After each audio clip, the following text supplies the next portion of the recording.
Past के events सिर्फ इतिहास के पन्ने नहीं है। हिस्ट्री ज्योग्राफी बड़ी बेवफा, रात को रटो सुबह को सफा।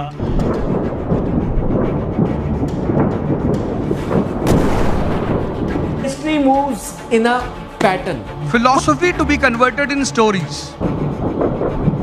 तो हमें हिस्ट्री इसलिए पढ़ना है।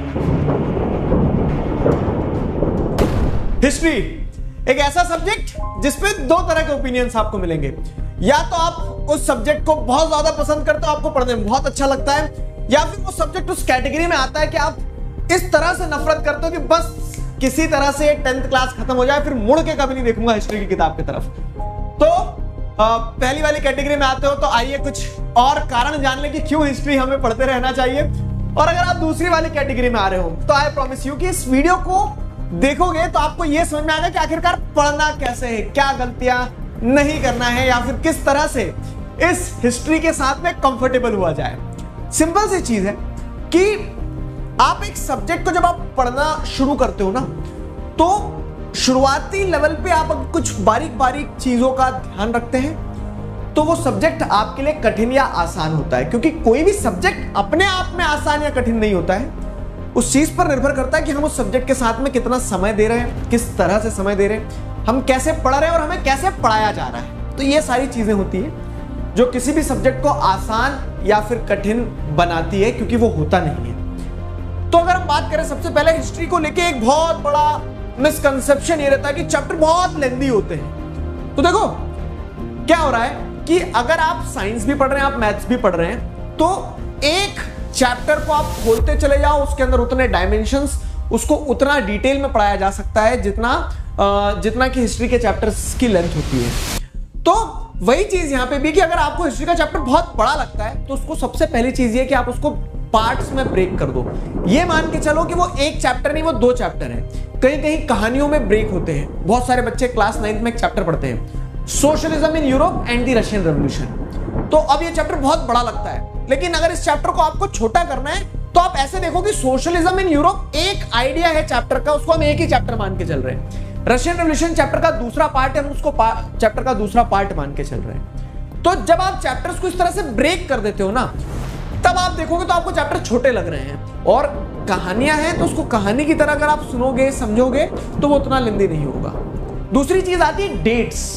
डेट्स के नाम से हिस्ट्री बदनाम है, जबकि मैं आपको बता रहा हूं, आप क्लास में आओगे, आप क्लास में फील करोगे कि हम डेट्स पे बात ही नहीं करते हैं। मैं कभी नहीं बोलता हूं कि डेट्स याद करो, वो ऑटोमेटिकली होती है। क्यों? क्योंकि कहानी पहले आती है, तारीखें बाद में आती है। पहले आपको एक बड़ी पिक्चर तो समझ में आए, फिर उस पिक्चर में आप बारीकियां पकड़ो। तो कभी भी डेट्स के साथ हिस्ट्री मत पढ़ो। हिस्ट्री पढ़ लो, उसके बाद में डेट्स फिट करो कि अच्छा ये तारीख में ये हुआ था, ये हुआ था, क्यों हुआ था, कैसे हुआ था, कब हुआ था, कहां हुआ था। ये बड़ी पिक्चर है, उसको पहले पकड़ा जाए। तो ये एक बहुत इंपॉर्टेंट चीज है जो सब्जेक्ट को पढ़ते समय बहुत सारे लोग गलत तरह से समझते हैं। तीसरी चीज आती है कि हम पढ़ रहे हैं यूरोप की हिस्ट्री, हमारे किसी काम की नहीं सर, रिलेटेबल भी नहीं है, मजा भी नहीं आता है, फिर क्यों पढ़ रहे हैं? तो देखो, हमेशा एक चीज कहते आया हूं, क्या कि history moves in a pattern. वो एक पैटर्न में चलती है। जैसा नेशनलिज्म इन इंडिया में आप इंडिया के कंटेक्स्ट में देखते हो कि लोग परेशान थे इसलिए एकजुट हुए, तो वैसे आप यूरोप का जब नेशनलिज्म पढ़ोगे तो आपको समझ में आएगा कि एसेंस वही है। क्या एसेंस वही है? कि लोग परेशान थे इसलिए उन्होंने मोनार्क को हराया। तो वो पैटर्न आपको हर जगह देखने को मिलेगा, चाहे फिर वो अफ्रीका की हिस्ट्री हो, यूएसए की हिस्ट्री हो या इंडिया की हिस्ट्री हो। विमेन का सब्जुगेशन वहां था क्योंकि पैट्रियार्कल सोसाइटी थी। वही सेम पैटर्न आपको दूसरी जगह भी देखने को मिलेगा। विद टाइम इंप्रूव हुआ, कहीं बहुत बेहतर हो गया, कहीं अभी भी बेहतर नहीं हुआ है। तो वो पैटर्न पकड़ लिया तो आपको हमेशा हर चीज रिलेटेबल लगेगी। तो history moves in a pattern, ये चीज समझोगे तो सब कुछ रिलेटेबल लगेगा।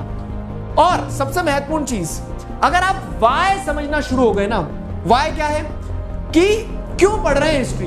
तो जैसा कि मैंने अभी कहा कि history moves in a pattern, लेकिन उसके आगे एक और शब्द है, until we learn from it। तो हमें हिस्ट्री इसलिए पढ़ना है क्योंकि जो भी हमारे साथ में भूतकाल में हुआ, जो पास्ट टेंस हो गया ना, वो तो दब चुका है सर, उसे क्यों खुरेच रहे? क्योंकि वो हमेशा हमें सीख देता है, सलाह देता है। फॉर एग्जाम्पल, जैसे 2011 में हमने वर्ल्ड कप जीता, वो एक हिस्ट्री बन चुकी है। लेकिन वो हमेशा हमारे लिए क्या है, लर्निंग से भरा हुआ है।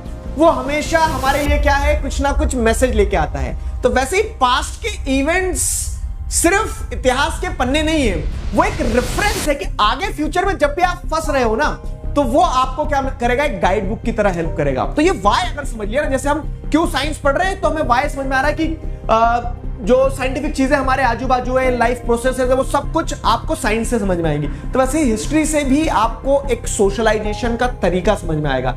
तो हर सब्जेक्ट का एक बार वाई पकड़ लोगे ना, तो उस सब्जेक्ट के साथ में ट्यूनिंग बैठाना बहुत आसान हो जाती है।